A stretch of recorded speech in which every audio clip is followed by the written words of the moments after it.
Сәлем достар, сіздермен бірге ерке.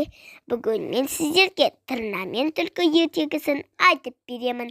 Олай болса, ертегімді соңына дейін тыңдаңыздар, өте қызықты болады. Ертеде түлкі мен тырна дос болыпты. Екеуінің дос болғаны сонша бір-бірін үйіне қонаққа шақырыпты. Содан тырна түлкінің үйіне қонаққа келеді. Түлкі ботқаны жайпақ табаққа салып, тырнаның алдына қояды. Достым, тамақ ал, ұялма, өз үйіңде еркін сезін. Тырна болса, жайпақ табақтан тұмсығымен шоқып, ештеңе жей алмайды. Келесі күнде түлкі тырнаға қонаққа келеді.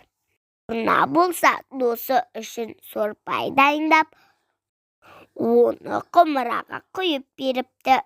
Ал түлкі досым, сорпадан ауыз те. Құмырадағы сорпаны іше алмайды.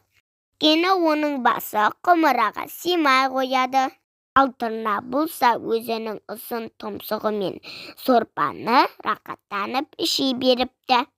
Түлкі ренжіп қалып, үйіне аш қайтқан екен. Осылайша екеуінің достығы ұзаққа бармапты.